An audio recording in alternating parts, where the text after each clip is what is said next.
I helped my best friend pursue his dream, but apparently his dream was sipping margaritas in the Bahamas. I stared at my phone screen, my hands shaking as I scrolled through the Instagram story for the third time. There was my best friend of 15 years, lounging in a bamboo cabana with crystal blue water stretching endlessly behind him. A Mai Tai sat perfectly positioned next to his designer sunglasses. The caption read, "Living the dream in the Bahamas. Sometimes you just have to treat yourself." My bank account showed $127.43. 3 weeks earlier, I had wired him every single dollar of my life savings. $43,000. Money I'd scraped together working double shifts at the warehouse, skipping meals, driving a car held together with duct tape and prayers. All of it gone because I believed in his vision. Because I believed in him. Investment meeting in Singapore, he'd told me just yesterday over the phone. His voice had that familiar, confident edge that used to make me feel like we could conquer the world together. Big fish are interested, man. This could change everything for us. Us. That word felt like acid in my throat now. I screenshot the Bahamas post before he could delete it. My finger hovered over his contact name. Part of me wanted to call him immediately and demand an explanation. The other part already knew there wasn't one that would make this right. The worst part wasn't even the money, though losing everything hurt like a physical punch to the gut. The worst part was the realization creeping through my mind like poison. This wasn't a mistake. This was planned. I opened our text thread from yesterday. His message stared back at me. "Boarding my flight to Singapore now. Wish me luck with the investors. This is it, buddy." Below that, I'd responded with 3 fire emojis and go get them. I felt sick. My phone buzzed with a new notification. Another Instagram story from him. This time, he was at what looked like a resort restaurant. Some kind of elaborate seafood platter in front of him that probably cost more than my rent. The timestamp showed it was posted 20 minutes ago. 20 minutes ago, while I was sitting in my studio apartment eating ramen noodles and checking my email for the 15th time today, hoping for any update about our business. Our business, what a joke. I called my bank, knowing it was pointless but needing to do something. The automated system cheerfully informed me that my savings account balance was $127.43. The wire transfer from 3 weeks ago showed as completed in neat digital letters that might as well have been my obituary. "Customer service," I said when the robot asked what I needed. "I'm sorry, I didn't understand that. Did you say representative, human, person?" My voice cracked on the last word. After 10 minutes of hold music, a woman named Patricia picked up. She sounded tired, like she'd been dealing with people like me all day. People who'd made terrible financial decisions and wanted someone else to fix them. "How can I help you today?" "I need to reverse a wire transfer. It was fraud." "I understand your concern, sir. Can you provide me with the transaction details?" I rattled off the numbers I'd memorized by now. Patricia's typing echoed through the phone as she pulled up my account. "I see the transaction here. It shows as authorized by you on the 23rd. Can you tell me more about why you believe this was fraudulent?" How could I explain it? That my childhood best friend had looked me in the eye and promised me we were building something together. That he'd shown me fake business plans and made up client lists. That I'd trusted him because trusting him was as automatic as breathing. He lied to me about what the money was for. "I'm sorry to hear that, sir,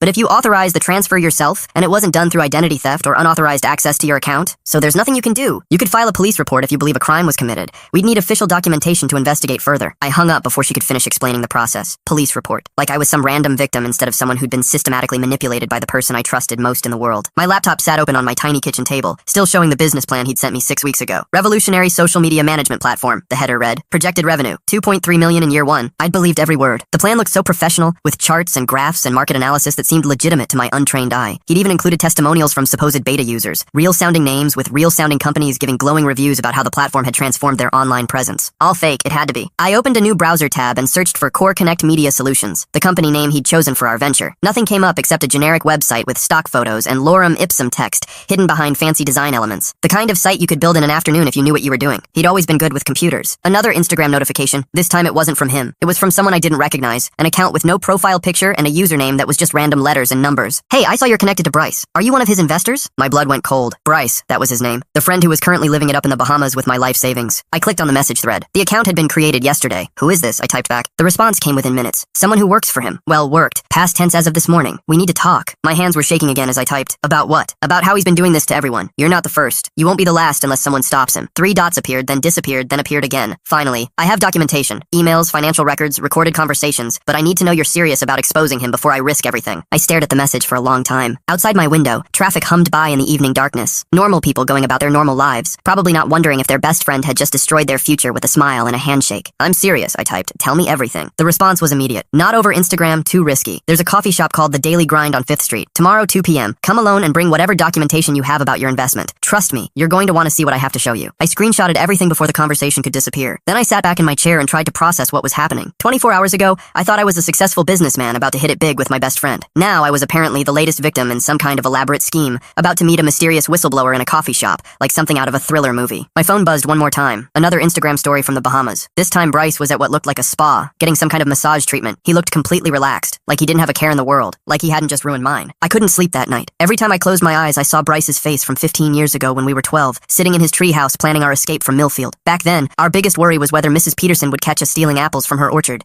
Now he'd stolen my entire future. We'd been inseparable since elementary school, 2 kids from the wrong side of town with big dreams and bigger mouths. While other kids played video games, we drew blueprints for inventions inventions on notebook paper. Flying cars, robot butlers, machines that could turn garbage into gold. Stupid kid stuff, but it felt real when we talked about it together. We're going to be rich someday, Bryce would say, lying on his back in that old treehouse, staring up at the wooden ceiling we'd covered with magazine cutouts of sports cars and mansions. Rich enough to buy this whole stupid town and turn it into something cool. I believed him then. I believed him last month when he called me at 2 a.m., voice buzzing with excitement about his latest idea. Listen to this, he'd said, not even bothering with hello. Social media management platform, but not like the garbage ones out there now. This thing uses artificial intelligence to predict viral content before it goes viral. We're talking about cornering a $1 billion market. I was sitting in my studio apartment surrounded by unpaid bills and wearing a work shirt that smelled like motor oil and disappointment. The warehouse job paid enough to keep me alive, barely, but every day felt like drowning in slow motion. Sounds expensive to build, I'd said, though my heart was already racing. This was it. This was our ticket out. That's the beautiful part. I've got connections now. People who understand this space, but I need seed money to get started. Real money, not pocket change. How much real money? 40, maybe 50,000 to start. I know that sounds like a lot, but I've got 43 in savings. The words came out before I could stop them. 3 years of double shifts and skipped meals, all sitting in a savings account earning practically nothing while I watched my life tick by one warehouse shift at a time. You'd do that? His voice went soft, the way it used to when we were kids and made those blood brother promises. You'd really invest in us? Us. That word had always been magic between us. Of course I would. We're partners, right? We always said we'd make it out of here together. 2 weeks later, I was signing wire transfer forms at the bank. The teller, some kid who couldn't have been older than 22, kept asking if I was sure about sending such a large amount to a business account. It's my business too, I told him,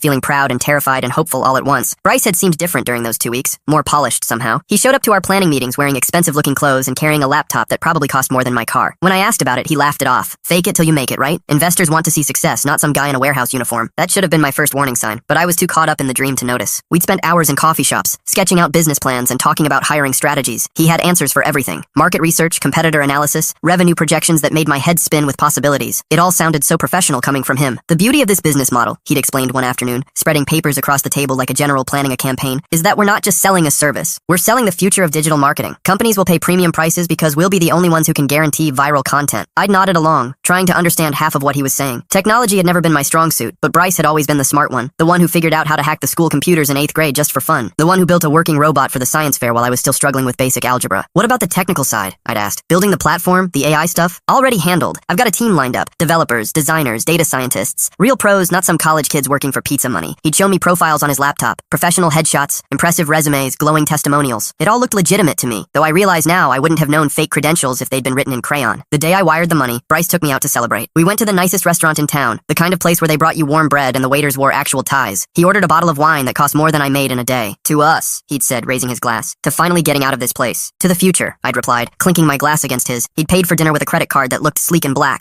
the kind I'd only seen in movies. When I asked about it, he winked. Business expenses. Gotta start thinking like an entrepreneur now. That night, I'd gone home feeling like my real life was finally beginning. For the first time since high school, I had something to look forward to. Purpose, partnership, the promise that all those childhood dreams weren't just fantasies after all. I'd called my mom to tell her about the investment. She lived 3 states away now, remarried to a guy who sold insurance and drove a sensible sedan. We didn't talk often, but this felt like news worth sharing. You gave him how much money? Her voice went sharp the way it used to when I'd come home with scraped knees and torn shirts. It's an investment, Mom. We're starting a business together. Honey, you've known Bryce since you were kids. Remember when he convinced you to sell your baseball cards to buy those magic beans from that traveling carnival? I'd laughed, though it stung a little. This is different. We're adults now. He's got real business experience, real connections. I hope you're right. I just worry about you sometimes. You've always been too trusting. Too trusting. The words echoed in my head now as I stared at the ceiling of my apartment, thinking about those Instagram posts from the Bahamas. Maybe she'd been right all along. But back then, 3 weeks ago, I'd felt sorry for her. Sorry that she couldn't see what I could see. The opportunity, the potential, the chance to finally become someone worth becoming. Bryce isn't going to screw me over, I'd told her. He's my best friend. Best friend. I'd said those words with such certainty, like they were a shield that could protect me from any possibility of betrayal. Now they felt like the punchline to a joke I'd been too stupid to understand. The first week after wiring the money, I texted Bryce every day. Just quick check-ins, nothing pushy. How's the team building going? Or, any updates on the platform development? His responses started enthusiastic but got shorter each time. Amazing progress. The developers are blown away by the potential. Became, looking good, which became on track, followed by single thumbs up emojis. By the second week, he wasn't responding to my texts at all. When I finally called him, his voice sounded strained, like I was interrupting something important. Hey, what's up? He said. No greeting, no warmth. This wasn't the Bryce who used to call me just to share random thoughts or complain about his day. Just wondering how things are going with the business.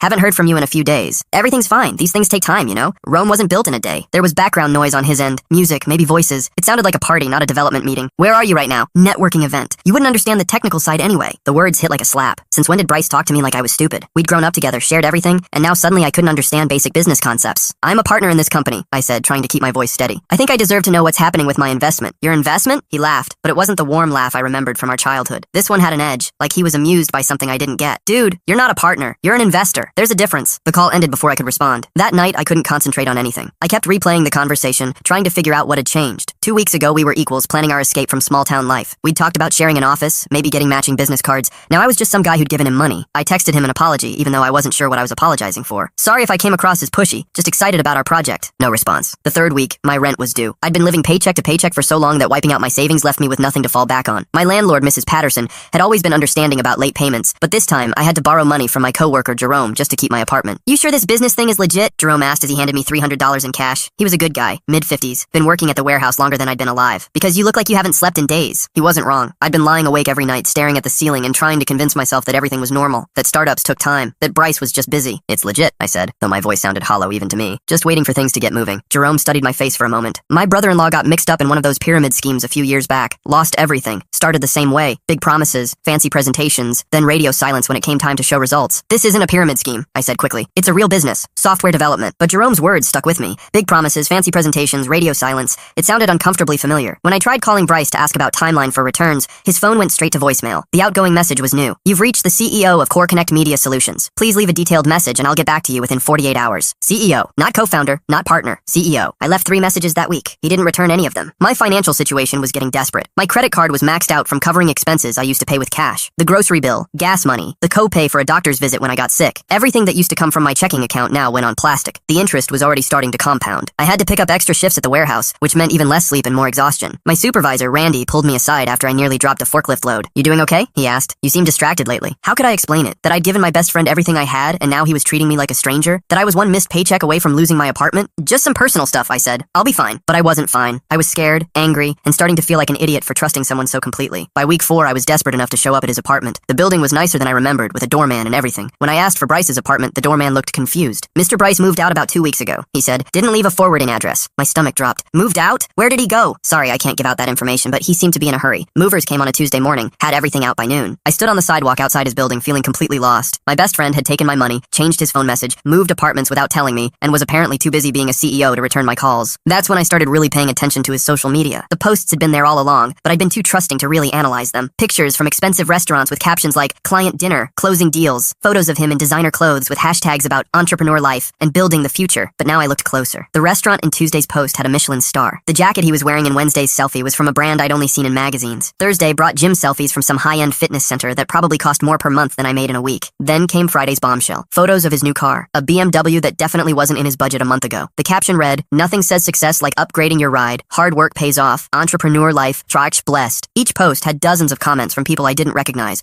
all praising his success and asking for business advice. Teach me your secrets. Living the dream. When can I invest in your company? When I tried commenting on one of his posts, just a simple looking good, man, he deleted it within an hour. I screenshotted everything before he could delete more evidence. The expensive dinners, the designer clothes, the luxury gym membership, the new car. When I started adding up what everything must have cost, the numbers made me sick. A quick Google search told me that the restaurant where he'd had his client dinner charged $200 per person for their tasting menu. The fitness center required a $5,000 initiation fee plus monthly dues. The BMW was at least $60,000, even used. Where was all this money coming from? I called him again. This time he answered, but his tone was ice cold. What do you need? Not hey or how's it going? Just straight to business. I need to know what's happening with our business. You moved apartments without telling me, you're not returning my calls, and your social media looks like you're spending money faster than we could possibly be making it. First of all, it's not our business. It's my business. You're an investor, which means you invested money and now you wait for returns. That's how investing works. But we talked about being partners. We talked about a lot of things. Look, I appreciate your support, but I can't have you micromanaging every decision. This is a complex operation with moving parts you don't understand. Then explain it to me. Show me the progress reports, introduce me to the team, let me see what we're building. I don't have time to walk you through basic business concepts. The platform is in development, the team is working around the clock, and everything is proceeding according to plan. Your job is to be patient. My job? What's your job exactly? Because from where I'm sitting, it looks like you're partying and buying expensive stuff while I'm borrowing money to pay rent. The silence stretched out so long I thought he'd hung up. When he finally spoke, his voice was different, colder. You know what your problem is? He said. You think small. You see me investing in my image, networking with the right people, positioning the company for success, and all you can think about is your rent money. That's why you're still working in a warehouse and I'm building an empire. The words hit every insecurity I'd ever had about being the dumb one, the one who didn't understand business or technology or any of the things that mattered in the real world, but they also made me angry. I'm not thinking small, I said. I'm thinking about survival. That money was everything I had, and now it's working for you in ways you can't even comprehend. But if you can't handle the stress of being an investor, maybe you should have kept it in your savings account earning 0.5% interest. He hung up. I stared at my phone, shaking with anger and hurt and a growing certainty that something was very wrong. The Bryce I'd known since childhood would never have talked to me like that, would never have dismissed my concerns or made me feel stupid for asking questions about my own money, unless he'd never been the person I thought he was. The next few days were a blur of anxiety and mounting bills. Every time I opened my mailbox, there was another red notice. Late fees on my credit card. A warning from the utility company. My car insurance was due, and I had no idea how I was going to pay it. I started picking up every available overtime shift at the warehouse, working 12-hour days until my back ached and my hands were raw. Even with the extra hours, I was barely breaking even. Meanwhile, Bryce's social media presence was getting more elaborate. Professional photo shoots in expensive suits, videos of him giving business advice to imaginary audiences, posts about disrupting the industry and changing the game. I started screenshotting everything, building a timeline of his spending versus his supposed business activities. The pattern was clear to anyone who bothered to look. He was living like a millionaire while claiming to be building a startup. But the most damning evidence came when I decided to do some research of my own. I spent an entire weekend online reading about startup funding and development timelines and what legitimate businesses were supposed to look like in their first month of operation. What I found made my stomach turn. Real startups had websites with actual content, not just placeholder text. They had development blogs showing progress, team pages with real employee information, beta testing programs with user feedback. They had something to show for their funding besides expensive lifestyle posts on Instagram. CoreConnect Media Solutions had none of that. The website was exactly the same as it had been 6 weeks ago. No updates, no progress reports, no evidence that anyone was actually working on anything. The team page still showed those same professional headshots that now looked suspiciously like stock photos. I reverse searched one of the images and found it on 3 different resume template websites. Same photo, different names, different job titles. The lead developer was also apparently a marketing specialist and a data analyst on other sites. My hands were shaking as I screenshot the evidence. Fake team members, fake testimonials, fake business plan. How had I been so blind? But the worst part wasn't even the fake website. The worst part was realizing that while I'd been worrying about rent money and eating ramen noodles for dinner, Bryce had been living it up like some kind of Silicon Valley hotshot. On my money. I called him one more time, determined to get a straight answer. When he picked up, I could hear restaurant noise in the background again. Clinking glasses, soft jazz, the kind of place where they probably didn't even list prices on the menu. This better be important, he said. I'm in a meeting. I need to see the development progress. Code, wireframes, beta tests, anything that shows the platform actually exists. Excuse me? I've been looking at the website. It's the same as it was 6 weeks ago. No updates, no progress, nothing. And those team members you showed me? Their photos are stock images. The background noise faded like he'd stepped outside or moved to a quieter area. Are you seriously questioning my integrity right now? I'm questioning where my money went, because it sure looks like it went to pay for your new car and your fancy dinners. Your money is exactly where it's supposed to be. Working. But since you apparently don't trust me to do my job, maybe we need to reevaluate this partnership. What partnership? You just spent the last month telling me I'm not a partner. You know what? You're right. You're not a partner. Partners trust each other. Partners don't interrogate each other like criminals. What you are is an investor who's having second thoughts. My heart was pounding. Are you saying you won't show me any proof that this business actually exists? I'm saying that if you can't handle the uncertainty of early stage investing, maybe you shouldn't have invested in the first place. Maybe you should stick to your warehouse job and your savings account and let the real entrepreneurs handle the big picture. The line went dead. I sat in my empty apartment, surrounded by unpaid bills and the growing realization that my best friend had just stolen my life savings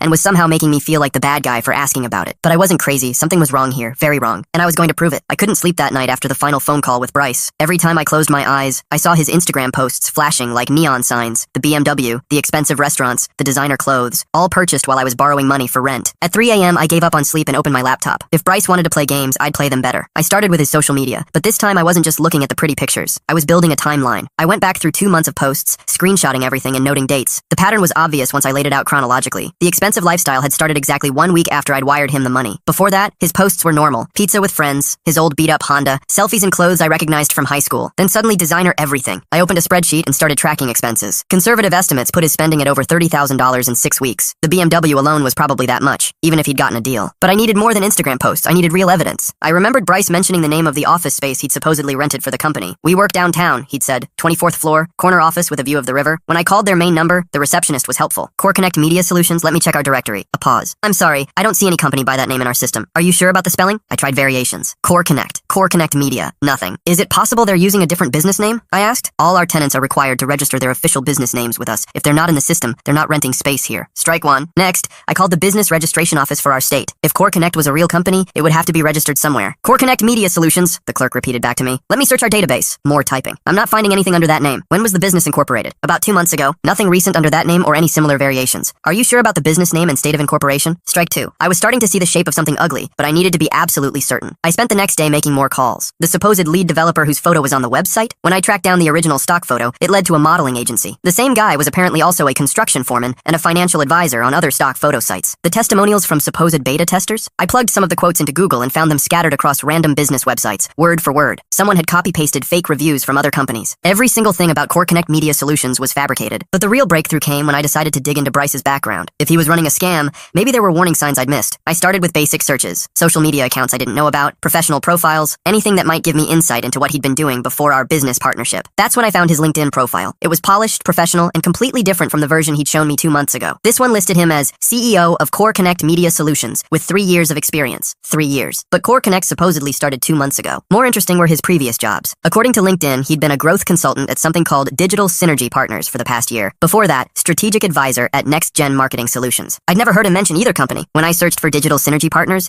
the website looked suspiciously similar to Core Connect's. Same template, same placeholder text, same generic stock photos. Next Gen Marketing Solutions didn't exist at all. The domain was for sale. This wasn't Bryce's first rodeo. He'd been running fake companies for at least a year, maybe longer. My phone buzzed with a text from an unknown number. Is this the guy who invested in Bryce's company? My heart stopped. Someone else knew about this. Who is this? I typed back. Someone who used to work for him. Can we talk? Not over text. This was either the break I needed or someone trying to scam me too. I was paranoid enough at this point to consider both possibilities. How do I know you're legitimate? Because I can tell you exactly how much money you gave him and when. I can also tell you about the other investors. Other investors. My blood went cold. Meet me at Central Park Coffee tomorrow at 2 p.m. I'll be wearing a red jacket. Come alone. The next day I arrived at Central Park Coffee 15 minutes early and ordered something I couldn't afford just to have a reason to sit down. My hands were shaking as I checked the time every 30 seconds. At exactly 2 p.m., a woman in a red jacket walked in. She was maybe 25, professional looking, with tired eyes that reminded me of my own lately. You must be Bryce's investor, she said, sliding into the seat across from me. I'm Rachel. How did you get my number? Bryce isn't as careful as he thinks he is. He left his phone unlocked during a meeting last week. I saw your text thread. She pulled out a folder thick with papers. Look, I don't have much time. He fired me yesterday, but not before I copied some things he probably doesn't want public. She spread documents across the table. Bank statements, emails, expense reports, invoices. It was like looking at the financial skeleton of a complete lie. Core Connect doesn't exist, she said simply. It never did. Bryce hired me to play the role of business development manager for meetings with potential investors. He paid me cash, told me it was all legitimate, said we were just trying to get funding for a real company. I stared at the papers. There were wire transfers from multiple people, not just me. 5 different investors, all for amounts between $20,000 and $50,000. How many people did he steal from? That I know of? 6, counting you. But there might be more. She pointed to a bank statement. This is his personal account. Look at the deposits. The numbers made me sick. Over $200,000 in investments over the past 3 months. All of it flowing into his personal checking account, then immediately flowing out to luxury car dealerships, high-end retailers, travel websites. He's not building anything, Rachel continued. He's just collecting money from people who trust him and spending it on himself. The office space, the development team, the platform, none of it exists. Why are you telling me this? Because he owes me money too. Promised me a salary and profit sharing once the company was established. I worked for 6 weeks before I realized it was all fake. She pulled out her phone and showed me text messages. Yesterday, when I asked about my paycheck, he told me the company was pivoting and my services were no longer needed. The messages were brutal. Bryce dismissing her concerns, making excuses, finally telling her she was too inexperienced to understand business complexities. The same treatment he'd given me. There's more, Rachel said. He's already started working on his next company. Something called TechFlow Innovations. Same playbook, same fake website, same stock photo employees. She showed me another folder. TechFlow had the same template as Core Connect and Digital Synergy Partners. The same testimonials, just with different company names.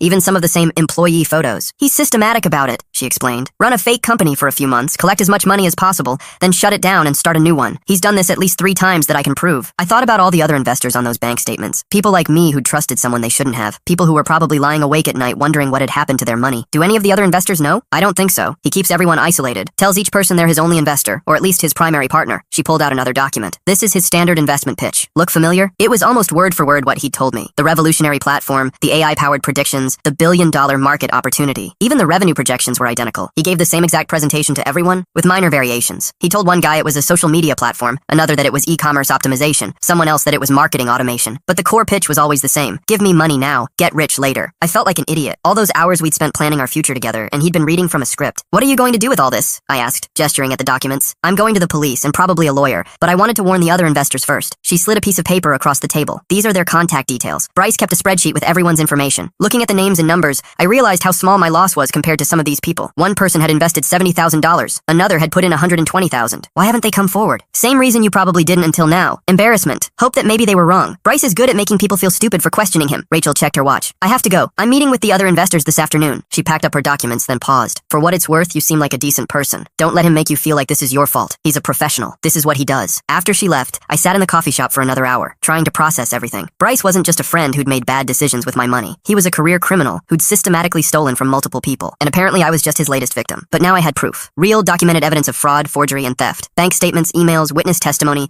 a clear pattern of criminal behavior. For the first time in weeks, I felt something other than helpless anger. I felt ready to fight back. Armed with Rachel's evidence and contact information for the other victims, I spent the next 3 days planning my approach. This wasn't going to be another phone call where Bryce could hang up on me or twist my words around. This time, I wanted witnesses. I reached out to the other investors using the contact list Rachel had given me. Most of them were just as angry and confused as I was. We arranged to meet as a group, and what I learned made my stomach turn. Robert, a retired teacher, had invested his entire pension hoping to secure his wife's medical expenses. Jennifer had used her children's college fund. Mark had taken out a second mortgage on his house. We weren't just random victims. We were people who trusted Bryce with everything we had. He told me I was his only investor, Jennifer said during our group video call. Said he was keeping the opportunity small and exclusive. Same here, Mark added. Made it sound like I was getting in on the ground floor of something huge. The lies were identical across all of us. Same pitch, same promises, same fake urgency about getting in before the opportunity disappeared. So what do we do? Robert asked. His voice sounded tired, defeated. We confront him, I said. Together, with evidence. Make him face what he's done to all of us. We agreed to meet at the coffee shop where Bryce Bryce used to hold his fake business meetings. I'd seen him post about it on social media, some trendy place downtown where he liked to take photos of himself looking entrepreneurial. I called him that morning, trying to keep my voice normal. Hey, I've been thinking about our last conversation, I said. Maybe I was being too paranoid. Could we meet up and talk? I want to understand the business better. There was a pause. Finally ready to act like a real investor? The condescension in his voice made my jaw clench, but I forced myself to stay calm. Yeah, I want to learn more about how these things work. Fine. Cafe Luna downtown, 2 o'clock, and come with a better attitude this time. Perfect.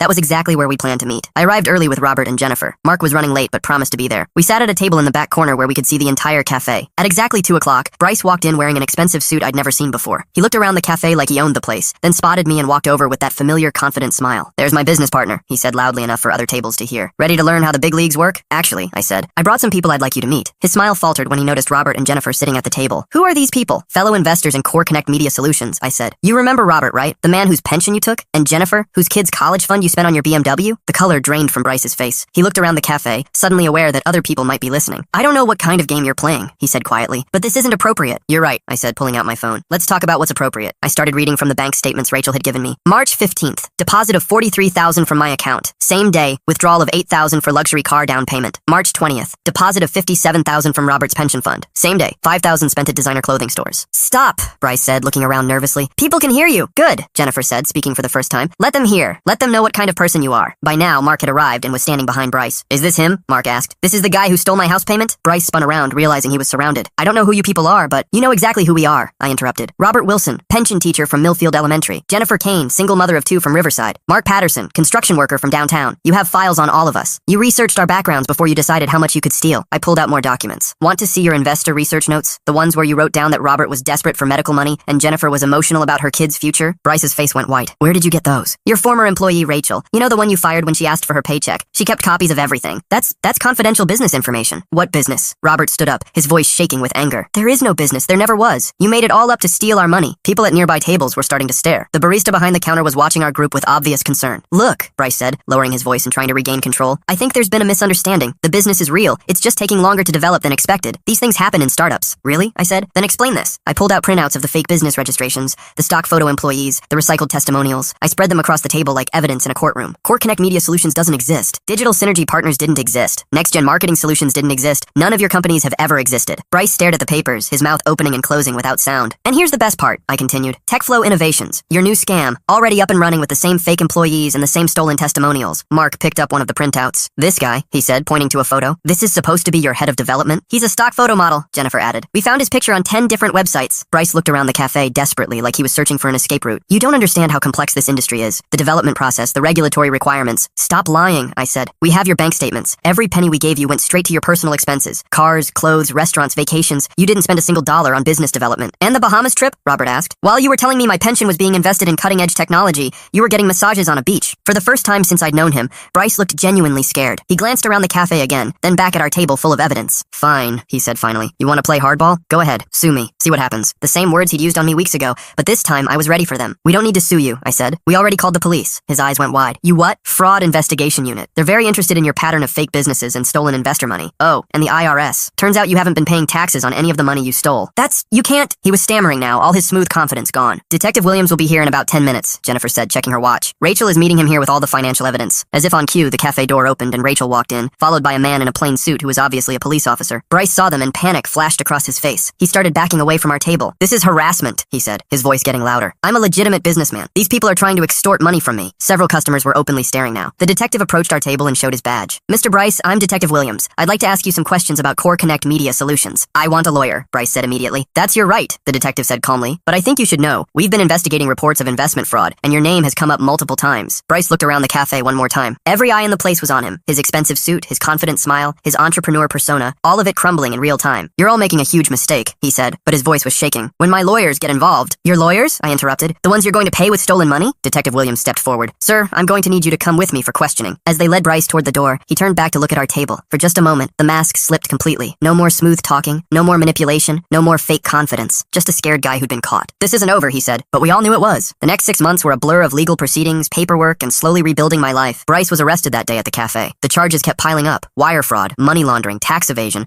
running fraudulent businesses. When the FBI got involved and started tracing his financial history, they found evidence of at least 12 different fake companies over 3 years. The local news picked up the story. Local man arrested in multi-state investment fraud scheme. Seeing Bryce's mugshot on the evening news felt surreal. This was the same guy who used to steal candy bars with me when we were 10. His expensive lifestyle crumbled fast. The BMW was repossessed within a week. The designer clothes got seized as evidence. His social media accounts, once full of entrepreneur wisdom and luxury photos, went completely silent. Through our lawyer, we learned that Bryce had actually spent even more money than we'd realized. Credit card debt, personal loans, gambling losses. He'd been living way beyond his means even with our stolen money. Most of what he'd taken from us was already gone. The restitution process was complicated. Since Bryce had blown through most of the money, we had to fight for scraps. I got back about 60% of my investment, partly from asset seizures and partly from a victim compensation fund. It wasn't everything, but it was enough to stop the financial bleeding. Robert got most of his pension back through emergency measures from his former school district. Jennifer had to take out loans to replace her kids' college fund, but at least she knew where they stood. Mark lost his house, but found a smaller place he could afford. We all stayed in touch after the trial. Not because we wanted to relive the trauma, but because we'd been through something together that nobody else could understand. We'd all learned the same hard lesson about trust and greed, and how easy it is to fool people who want to believe in something better. Rachel, the former employee who'd blown the whistle, got a job at a legitimate marketing firm. Last I heard, she was doing well and had started a side project helping fraud victims navigate the legal system. As for me, I went back to the warehouse. Same job, same pay, same routine, but something had changed. I wasn't the same person who'd wired away his life savings based on childhood friendship and big dreams. I started small, put $50 a month into a new savings account, read books about investing and business, but real ones this time, not the fantasy novels Bryce had sold me. Took a night class in basic accounting, so I'd never again be impressed by fake spreadsheets and made-up projections. The hardest part wasn't the money. It was accepting that I'd been wrong about someone I'd known for 15 years. All those memories of our friendship, all those plans we'd made as kids, none of it had been real for him. Maybe it never was. I found myself wondering how long he'd been planning to scam me. Was it a recent decision, or had he been looking at me as a potential mark since we reconnected? Did he ever actually care about our friendship, or was I always just another wallet to him? Those questions kept me up at night for months. My mom called me after she saw the news story. "I'm sorry I was right," she said. "I really hoped I was wrong about him." "Yeah," I said, "me too." "Are you okay?" It was a complicated question. Financially, I was slowly recovering. Emotionally, I felt like I'd aged 10 years in 6 months. But I was learning things about myself I'd never known before. "I'm getting there," I told her. "It's weird, I feel stupid for trusting him, but also kind of proud that I fought back." "You should be proud. A lot of people would have just accepted the loss and moved on. Maybe. But I couldn't have lived with myself if I'd let him get away with it. Not just because of my money, but because of Robert and Jennifer and Mark and all the other people he would have hurt next." 6 months after Bryce's arrest, I got a letter from his lawyer. He wanted to meet with me. Not for legal reasons. The criminal case was closed and he was already serving his sentence. This was personal. I almost threw the letter away. What could he possibly have to say that I wanted to hear? But curiosity got the better of me. The meeting was at the county jail. Bryce looked different. Older, thinner, wearing an orange jumpsuit instead of designer clothes. He'd lost that confident smile that used to make me feel like we could conquer the world together. "Thanks for coming," he said when I sat down across from him. "I wasn't sure you would." "I wasn't sure either." We sat in silence for a moment. I could hear other conversations around us, other inmates talking to their visitors, normal people dealing with normal problems. "I'm sorry," he said finally. "I know that doesn't fix anything, but I needed to say it." "Sorry for what exactly?" "For lying to you. For stealing from you. For..." He paused, looking down at his hands. "For never actually being your friend." That hit harder than I'd expected. "What do you mean?" "I mean, I've been running cons since college. Different schemes, different targets. When we reconnected, I saw an opportunity. Someone who trusted me completely, had some money saved up, wouldn't ask too many questions." He looked up at me. "I played the friendship card because I knew it would work on you." The honesty was brutal, but also somehow relieving. At least now I knew where I stood. "The stuff we talked about as kids," I said. "Our plans, our dreams. Was any of that real?" "For you, yeah. For me," he shrugged. "I was always looking for angles, even then." I sat back in my chair, trying to process 15 years of friendship being rewritten as 15 years of manipulation. "Do you regret any of it?" "I regret getting caught," he said. "I regret the legal consequences. I regret that my life is basically over now." He paused. "Do I regret hurting you? Honestly, I don't know. I've been lying for so long, I'm not sure I know what genuine regret feels like anymore." It was the most honest thing he'd ever said to me. "What happens now?" I asked. "I serve my time. Maybe I get out in 3 years if I behave myself. Then I try to figure out how to live like a normal person for the first time in my adult life." I stood up to leave. "For what it's worth, I hope you figure it out." "Why?" "Because the alternative is you spending the rest of your life hurting people, and I don't want to believe anyone's that far gone." He nodded. "Thanks, I mean it." I walked out of that jail feeling lighter than I had in months. Not because I'd forgiven him. I'm not sure I ever will completely, but because I finally understood what had happened to me. It wasn't personal. I wasn't uniquely stupid or gullible. I was just someone who wanted to believe in friendship and got targeted by someone who made a living exploiting that desire. These days, I'm more careful about trust. Not paranoid, just careful. I ask more questions, I verify things independently, and I don't let childhood nostalgia override common sense. I'm also not afraid to dream big anymore. The difference is that now I build my dreams on facts instead of faith. I save money based on real budgets, not fantasy projections. I make plans based on what I can control, not what other people promise me. Last month, I got promoted to shift supervisor at the warehouse. It's not CEO of a revolutionary startup, but it's real progress earned through real work. My paycheck went up, my responsibilities increased, and nobody can take it away from me because I earned it myself. I still think about those childhood dreams sometimes. The treehouse conversations, the magazine cutouts of sports cars and mansions,